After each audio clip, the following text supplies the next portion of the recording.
This might be the strongest calisthenics athlete that you've never heard of. 99% of people training calisthenics have absolutely no idea what they're talking about. From day one, I realized how successful he was gonna be. From advanced tuck front lever pull-ups and an advanced tuck planche to wide full front lever touches comboed with archer pull-ups, as well as a full planche hold in less than 2 months. I wasn't expecting to make as much progress as I did because you really took me out of my comfort zone. Probably my biggest problem is knowing how to push myself. Within a few years, he may be the strongest calisthenics athlete that America has ever seen. The reality is that there is at least one person out there with worse genetics than you that is already doing the skill that you want. So if that is true, you must admit that this genetics argument is just an excuse. If I can do it, you 100% can too.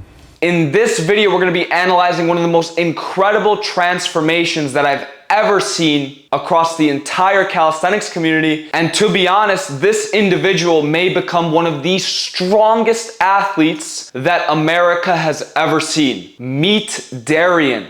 Darian went from doing advanced tuck front lever pull-ups to archer front lever pull-ups, as well as doing wide touches, and not even to mention his planche. He went from doing an advanced tuck planche to a full planche, all within the span of 2 months. I'm going to be covering everything. The literal text messages that I was sending him, the programs that I was writing him, and the thought process behind how we were able to make such an incredible transformation. Make sure you guys watch the entire video through so that you do not miss any key details. And I will actually bring Darian on for a short little interview so that you guys can hear it from the man himself. Over the course of these 2 months, Darian's program got updated once, meaning that we used 2 different programs during this transformation. Let's start off by breaking down the first program and the initial encounter that I had with Darian that led to the start of this transformation. Me and Darian first got into communication with each other on March 4th. After asking him what his goals were with the coaching, it was very clear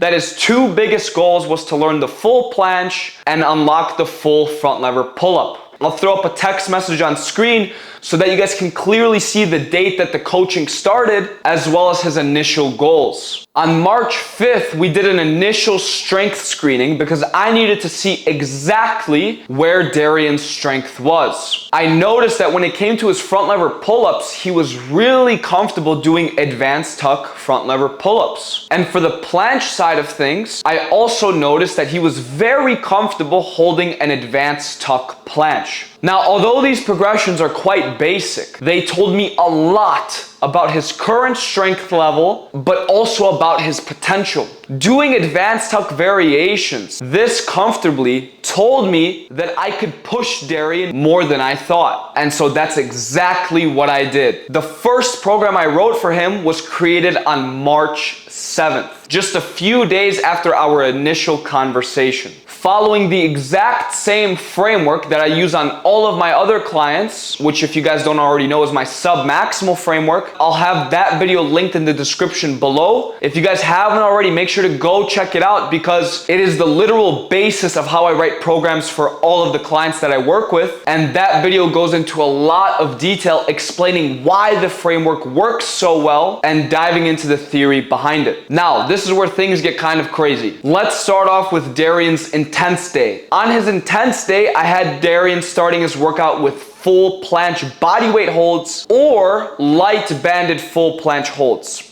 Now, I just saw him do an advanced tuck, but here I am having him do full planche attempts. To be honest, after working with hundreds of people over the last few years, seeing an advanced tuck of this caliber told me instantly everything I needed to know. We could skip right past straddle, right past half lay, and just go straight to the full planche. And that's exactly what I decided to do.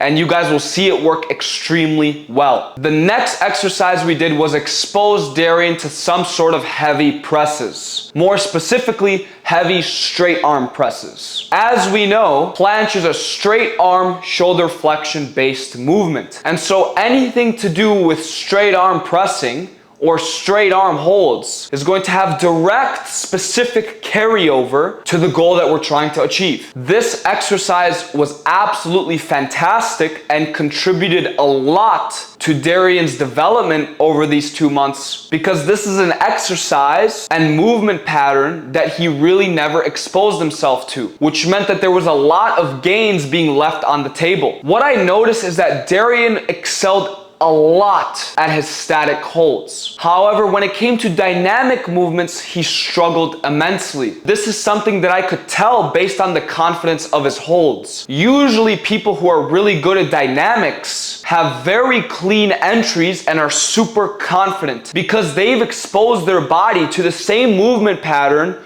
from so many different angles. And so from seeing the way that he would enter his advanced tuck holds from our initial screening, it was quite apparent to me that the only thing he did when it came to the planche was just static holds. And so this is the biggest reason why most of his intense day is focused around dynamic planche exercises. You guys will also see that the last exercise I was having him do was full planche negatives. Again, another straight arm shoulder flexion based movement that is specifically correlated to the movement pattern that we're trying to learn, in this case being the planche. For the pulling side of things on his intense days, it was mainly revolved around front lever touch and front lever pull-ups. Of course, starting him off with attempts, because as you guys already know, on our intense days, those are the days we're trying to reach for the next level. We're trying to hit that crazy PR. And so even though this may have been out of his level, it's still important to have that in the program and have it be something that he's looking forward to throughout the entirety of the week. Think about it this way. Most people overtrain to all hell. They do an intense session every single day, and so pushing to 100% doesn't really mean much to them. However,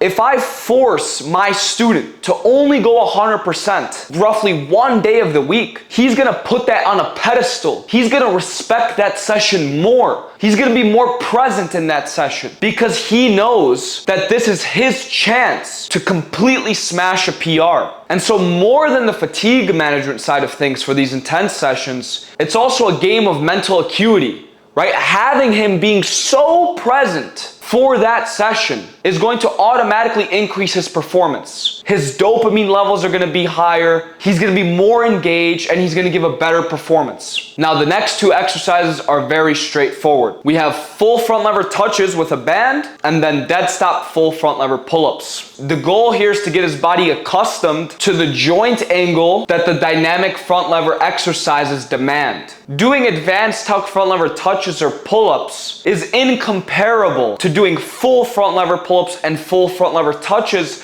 because of how much the joint angles change. When you're doing an advanced tuck touch, your arms are like here. When you do a full front lever touch, you're more leaned back. And so by specifically targeting the exact joint angle that his end goal commands, we were able to make incredible progress. As you guys may know, I preach that if you want to get good at front lever pull-ups, you have to prioritize the touch. You have to. Because without strength in that upper range of motion, you're going to struggle when it comes to your front lever pull-ups. And the last exercise I purely threw in there to build his explosive strength out of the bottom. So we focus on the strength at the top with the touches. Now we're focusing on the strength at the bottom. The reason I do dead stop is because since we're using a band, we want to prevent any sort of bouncing happening. And so if you do front lever pull-ups fast with a band, you're just gonna bounce. And really the exercise becomes useless, literally useless. I mean, I've seen people train for years doing banded front lever elements just for it to be a waste of time because of this one tiny mistake. I'll tell you right now, 99% of the people that train calisthenics make one or two tiny errors in their training that don't even seem like a big deal, but those are literally the reason why they've been stuck in a plateau for months, if not years. That's why it's critical to have high degrees of attention to detail when it comes to your training. Now let's move on to day B, which is gonna be his active recovery session. As you guys will see, the intensity levels for both push and pull are dramatically decreased because, like I mentioned, this is an active recovery day. So our goal here is to just expose his body to the movement pattern with very minimal fatigue buildup. We want the form to be perfect and we want the executions to be perfect. Now, one thing Darian struggled with immensely when it came to his planche, especially his full planche, was his pelvis and upper back positioning. I'll throw up a video on screen and you guys will see that he is excessively rounding his thoracic spine, which is completely throwing off the entire movement. And so after explaining to him the proper technique that we need to have in the full planche, as well as the proper cues needed to clean up his full planche entry, his full planche entry went from this. Oh my God, bro. Oh, hell no, man. What the fuck, man? To this in just a few weeks. And by making these minute changes when it came to his understanding of posterior pelvic tilt, as well as protraction, his progress skyrocketed. And I want you to keep in mind, before you guys go type in the comments, oh, he's a genetic phenom, he started off strong, shut the fuck up. 99% of people at Darian's strength level would have never made such an incredible transformation. Because we're only on the second day of his training in the first program, and I've already covered countless of mistakes that could have been made. So don't just disregard all of that and assume that he's some genetic phenom. This is a perfect demonstration of what happens when you take someone with a strong foundation and give them all of the proper mental cues and proper activations, and you put it together. That's how you get incredible results. And similar to his intense session, we are focusing on static, straight arm, shoulder flexion based movements, as well as bent arm, shoulder extension based movements, targeting the specific movement patterns of the planche and the front lever pull-up / touch. Let's move on to day C, which is his volume accumulation day. This day is more focused on being sub-maximal, keeping the set still difficult, but still keeping the intensity controlled, but trying to get in a lot of volume. So you guys will see again, we start off with banded full planche holds and then go into dead stop full planche presses, as well as a bodyweight advanced tuck hold. The reason I threw in the bodyweight advanced tuck hold is because I don't want to fall into this trap of bandinitis. A lot of people only train with bands and it gives them a false sense of progression. So I made sure to throw in that bodyweight hold in there so that we keep the body reminded of its own body weight. Because if you only train with bands, your body is going to start to lose touch of how much force it actually needs to generate to hold itself in the position that you're trying to get it to learn. And again, for the pulling side of things, emphasizing the dead stop. Now we're emphasizing the dead stop even more with bodyweight front lever pull-ups. The reason I love dead stop is because it gives us a metric of unbiased reps, meaning there's no cheating of stretch reflex out of the bottom or any bullshit like that. We get a clear, unbiased view of the number of repetitions he can perform in this progression, in this movement. And for the second exercise, you guys will see that I threw in something different. I threw in 4-4-4 using the one leg front lever variation. I personally love the one leg front lever when it comes to bent arm front lever elements. It's way better than straddle, because with straddle, you'll see people's hips come down and then come up. It's just really bad in terms of, tracking your performance from one workout to the next, because with such a high degree of hip movement and your legs being able to move up and down and you maybe not being able to see it, it gives us another false sense of progression. Whereas with one leg, it's going to be very clear if his pelvis drops a lot. And so again, why 4-4-4? After coaching for so many years, I know that if someone's doing full front lever pull-ups already, then they can most likely do 4-4-4 with one leg. And if they can't, then I just simply tell them to auto-regulate and do 3-3-3 or 2-2-2. By using this program for roughly a month and a half, yes, a month and a half. So Darian was on this program for around 70% of the coaching term thus far. He was able to unlock his first bad form full planche hold, as well as almost doing 5-5-5 in full front lever, meaning a 5-second touch, 5 full front lever pull-ups, and a 5-second static front lever hold to end the set, which is unbelievable. Within a few years, he may be the strongest calisthenics athlete that America has ever seen. And again, before the keyboard warriors go, he's a genetic phenom, this progress is impossible, cry me a fucking river, please. He's not a genetic phenom. He's a normal guy just like you. And guess what? All of the other videos on my channel, all normal people just like you. Just logically think about it for 1 second. If every single person I work with is a genetic phenom, a 1 in a million, then those odds don't really work, right? What are the chances that some guy on YouTube who's a calisthenics coach, who specifically helps people who are struggling, who are plateauing, he takes those people, posts about them on his YouTube channel, and people call those individuals genetic phenoms. So someone who's been struggling, who reached out for help, is a genetic phenomenon. Hold on, I thought genetic phenoms can progress no matter what they did, right? No matter what bullshit you give them, they would progress. But all of these individuals struggled to progress. So if you have any form of brain activity, you would be able to understand that, hey, maybe these people aren't genetic phenoms, but rather there is a system, a way of training that actually works, that actually produces results on a consistent basis. But unfortunately, the calisthenics community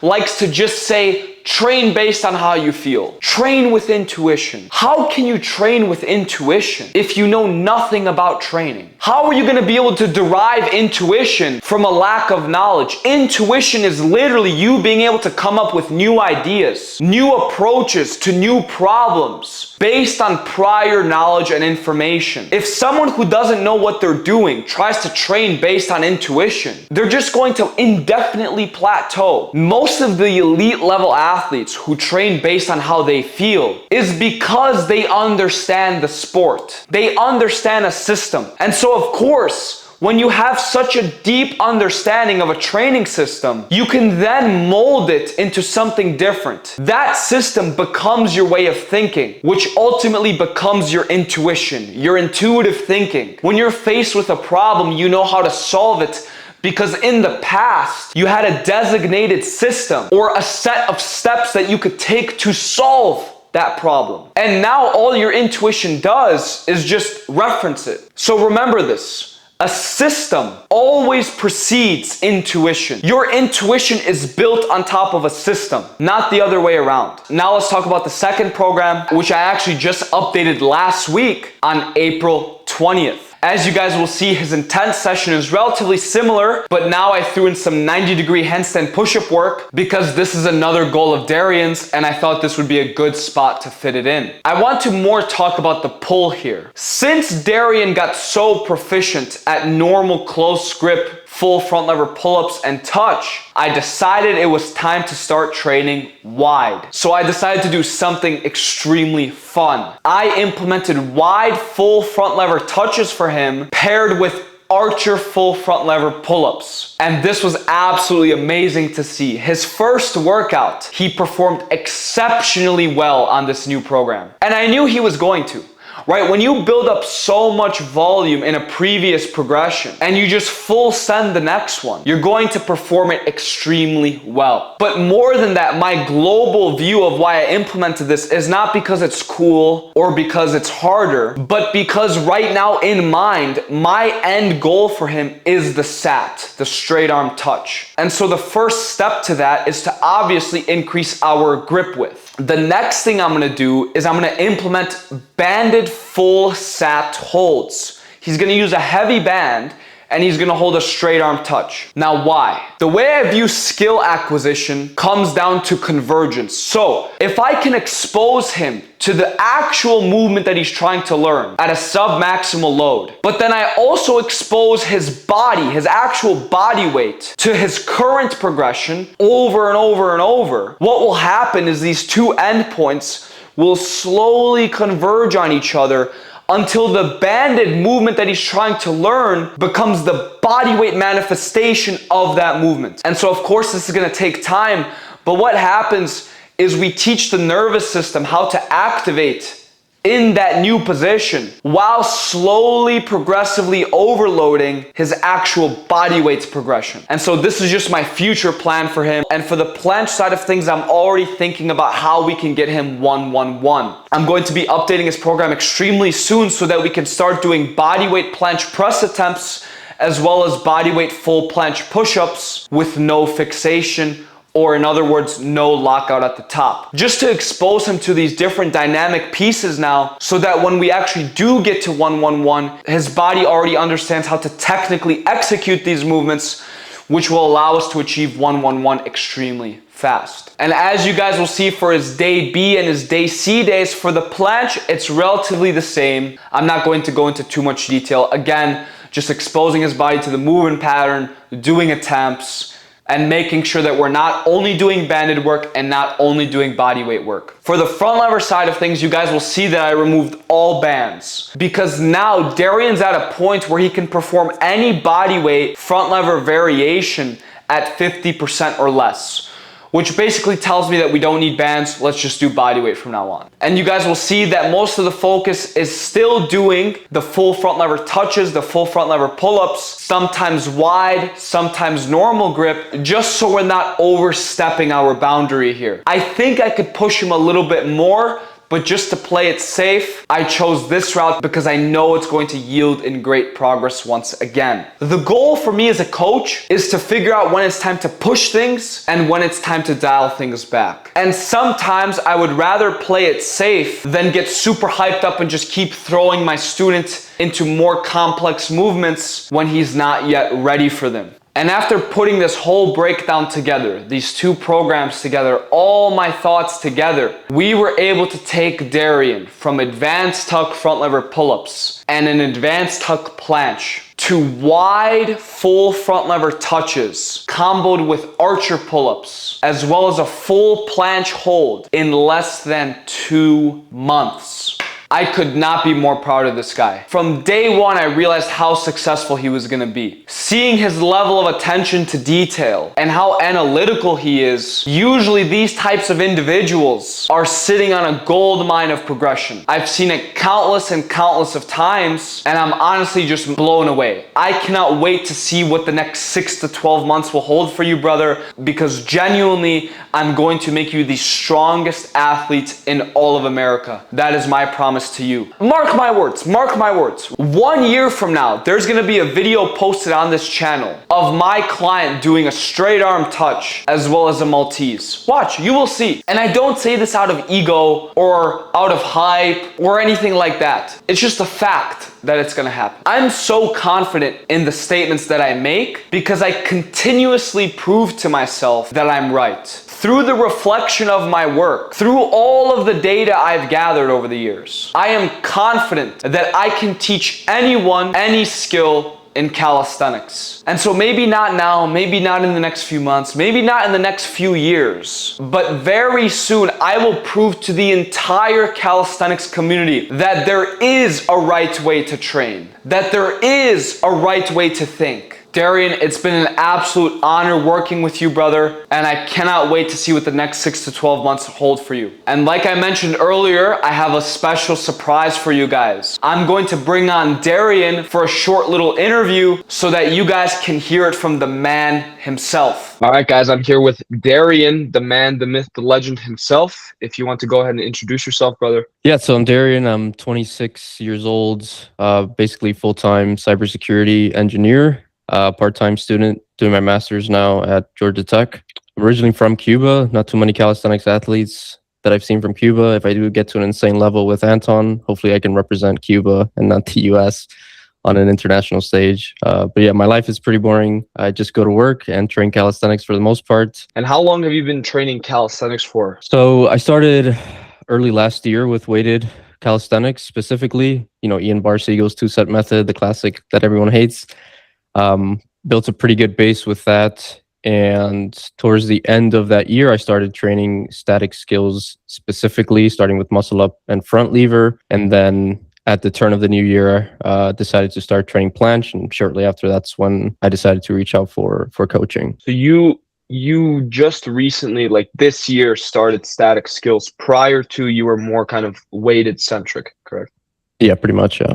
And what kind of numbers did you hit on the weighted pull up, weighted dip? So I was doing weighted dips, high reps for 3 plates. So I was basically doing 3 plates for 8 to 12 reps, like 4 sets, pretty much. Pretty high volume, pretty high intensity.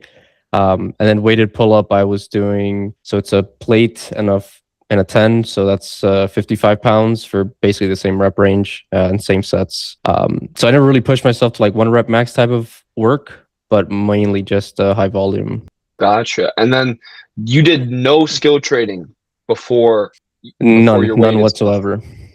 Really? Wow. Okay. That's really interesting to me. So, a lot of people will say that general strength from these, generic movements, like whether it be bench press, deadlift, weighted pull-ups, dips, people really don't say it carries over too much or there's no specificity there. But if you have such a strong reservoir of base strength, it's very easy to just speed run the process when you do have specific training, right? Because you're not at the bottleneck of having to literally gain strength, right? Like teaching your muscles how to produce a certain amount of force. They can already do it. We just need to now teach them how to do it in an optimal way for this movement, right? And so I remember, I think I saw a post of yours kind of saying a similar thing, like people hating on the 2-set method. Whether you agree with his methodology or not doesn't matter, but I think that people like to just disregard stuff too fast, What do you think? Yeah, no, 100%. It's also like a really fun way to train, which I think is something that people miss out on. If you already have a pretty good foundation of strength, there is no reason for you to be doing like inverted rows or Australian pull-ups or whatever just to learn the front lever. Like just get into the front lever, Yeah. No, 100%, man. And this kind of ties me into my next question here. When you did start your static skill training in the beginning of this year, did you reach a point where you kind of felt stuck or you had trouble getting to the next progression? So I started training like closer to the end of last year, right, for muscle up and front lever. When I came to, I already had a pretty good front lever hold, but I always knew that I was pretty biased towards pulling. And at the start of the new year, I was like, okay, it's time to face the planche, right? This is every pole main's, pivotal moment in their life where they have to admit that push is just harder. So I made decent progress, right? I came to you with like a pretty good advanced tuck. But what I was noticing is at that time I was consuming so much information online. And as we know, like most of these methods work, right? Like 90% of the things out there work. But I was struggling with the application and I found my training quite boring. And there was a point where I just started researching for some coaches on social media. And I wanted specifically somebody that I suspected had a very different approach to training than I did. And sure enough, we can talk about this later, but you came in with almost like a fourth of the weekly volume that I was doing previously.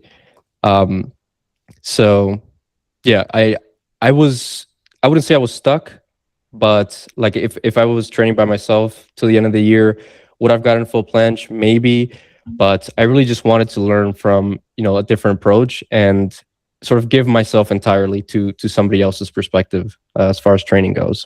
I really resonate with what you said there. And you specifically said, I wanted to find someone who trains completely differently than the way I do, right?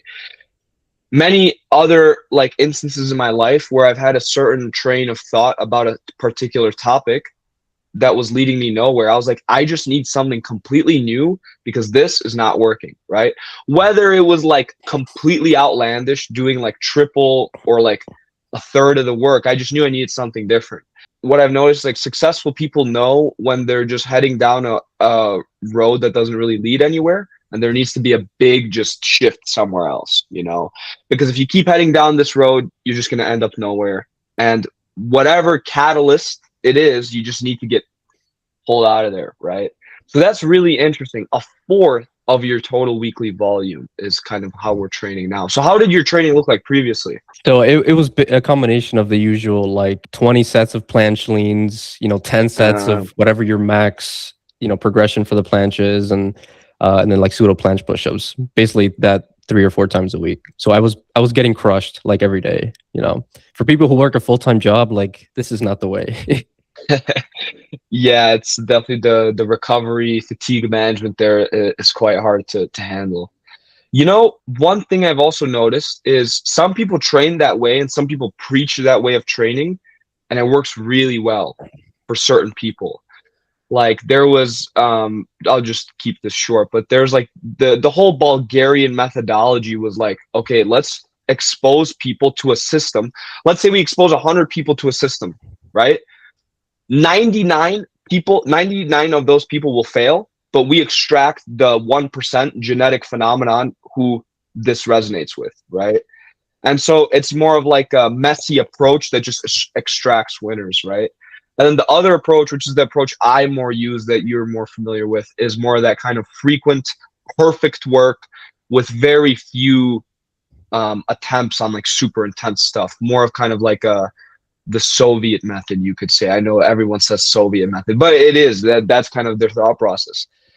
The reason I like this more is because it takes 100 people, but it figures out how to make all 100 really good. Even the guy who's not meant for the sport, or the guy that's a genetic phenom. Now, of course, there's a caveat to this. It's when you try to meet everyone's needs, the genetic phenom who could do 100 times better is not going to do 100 times better under this approach, right? Versus the other Bulgarian system, he would resonate with more. But this is kind of like, from a coaching perspective, I have to assume that everyone's an average normal human, right? So turns out to be working great for you, brother. And I'm already thinking about things that we can start changing here. So over the next few weeks or so, depending on how your next training goes, we'll be updating quite a lot, and we'll see what you can handle. But yeah, man, did you expect to reach such a strong level so quickly? Yeah, so I'm gonna try to not sound cocky here, but for pull, yes, because pull-ups, anything pull related has been my bread and butter. It's my favorite. Like my bias towards pulling, it needs to be studied.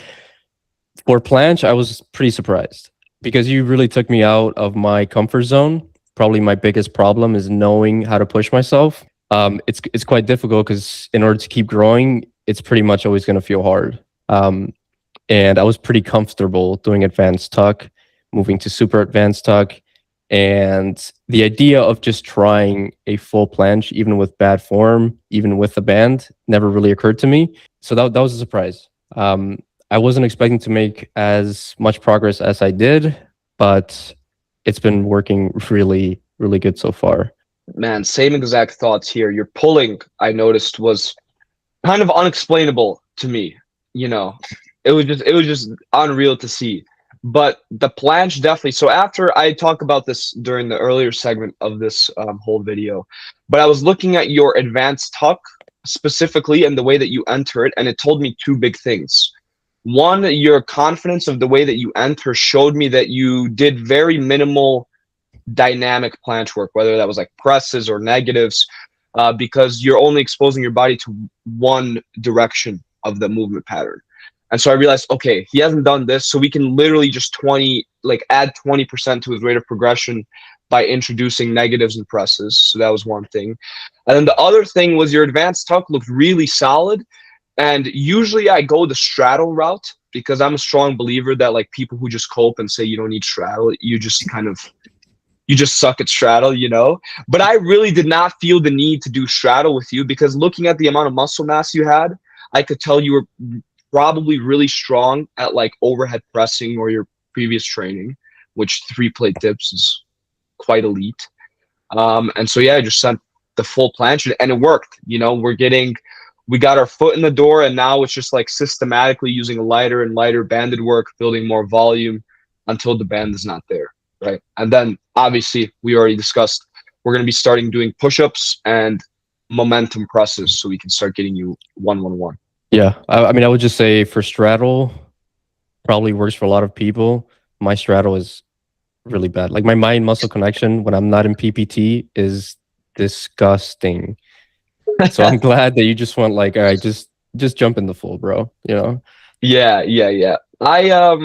Some people, their straddles are beautiful, man. My straddle, my ass is like 4 light years in the sky, bro. It's just my hips hurt. Yeah. And then, dude, there's these chicks, bro. They do straddle, and it's like literally a tuck planche, you know, because it's like their legs are perfectly split. I'm like, dude, GG, man. But speaking about straddle, because I feel like that's where everyone kind of gets stuck. Why do you feel like so many people during their calisthenics journey end up plateauing at some point, whether it's at straddle planche or straddle front lever? Like, why do you think there's this big phase of plateau for most people? Yeah, I mean it's a pretty tricky question, but for me, what I've noticed in my own training is that if I'm not really actively trying to improve every session, then I'm kind of just spinning my wheels. So, I mean, that sounds pretty philosophical, but in practice, what it really means is that I go through a mental checklist for all of the static movements that I'm doing.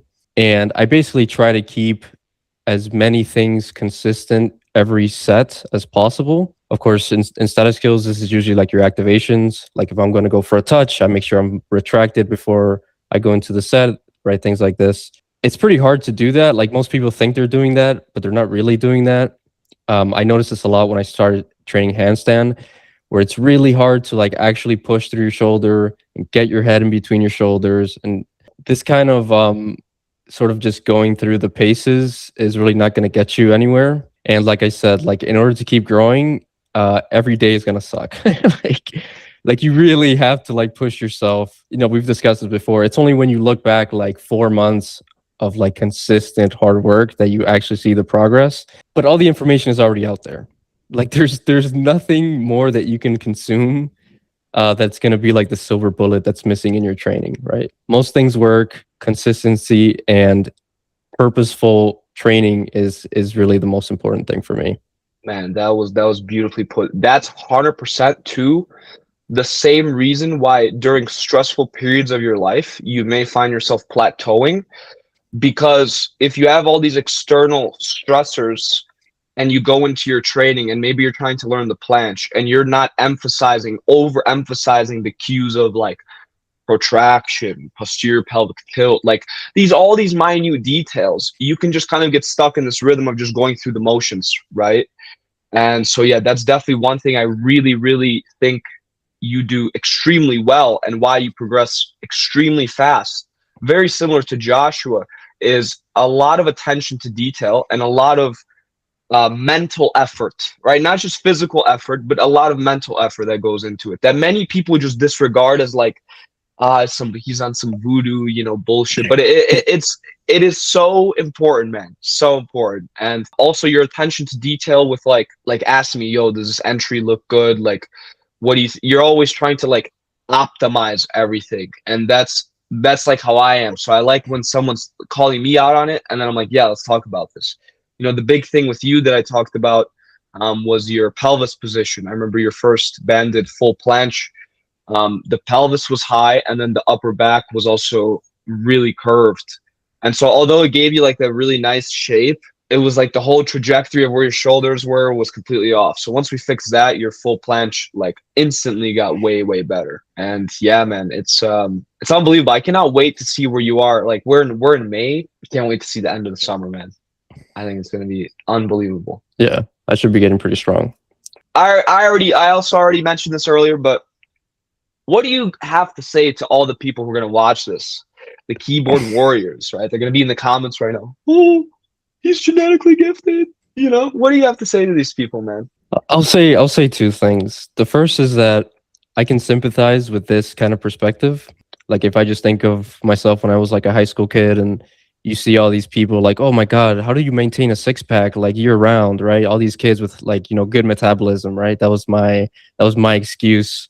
But the reality is that there is at least one person out there with worse genetics than you that is already doing the skill that you want. So if that is true, then you must admit that this genetics argument is just an excuse. And it's really that simple. That's really it, man. That's perfectly put, man. That's the CS mind. You just do a comparison, right? It has to be true, right? Like there's one person out there who is heavier than you, taller than you, has worse, limb length than you, and he's still doing the skill that you want to do. So by default, we can assume that's true. So your rationale here of calling other people genetic phenomenons because of your own insecurity is just an insecurity, right? It's not a fact. But yeah, perfectly put, man. And for these people and for anyone watching this who is struggling with calisthenics and was where you were, not knowing the direction you should take, what is one big takeaway or one big piece of advice that you would give to these people? So I would probably just reiterate what I said earlier about being purposeful with your training and very self-critical. So like you said, most people don't want to do this because they're putting their body under stress with training, but they don't want the mental stress that comes with training. So there's a calisthenics YouTuber, I think his name is Nicky, I forget his last name, Leon or something. Shout out Nicky, man. He's a beast. Yeah, he talks a lot about this, believing, right? This mental aspect. And building that requires you to be very self-critical of your skills, and understanding what your weaknesses are. And if you really treat every repetition, literally a repetition, right? You should be repeating the same cues over and over again. You should treat it like a science experiment. Limit the amount of extraneous variables so that you can start from the ground up. These are the cues that work for me. What is missing, right? For example, in my planche, when we started, it was my protraction, right? Immediately, I called this out to you because I saw that in my own reps, like, hey, what do you think about this? Next session, I am immediately already putting together the cues that I already know I'm good at, and then immediately trying to fix the one thing that I am bad at. And this is the sort of intent that you have to approach training with. And I know for a fact that most people consuming calisthenics content have way too much free time on their hand. So if I can do it, you 100% can too. 100%, man. I think it is this abundance of time that also works against you, right? You just sit there and you keep consuming content. You keep consuming information that, one, you don't know how to apply, and two, a lot of the information is contradictory because everyone has their own unique way of training. And so ultimately you just revert back to your default settings and keep doing what you're doing, right? You don't really absorb anything. You don't use anything. But in reality, I mention this all the time. The program is 1% of the equation, right? Looking at the individual and the way they execute the given movement and telling them the mental cues that they are implementing incorrectly, that is the 99% of where the progress is made.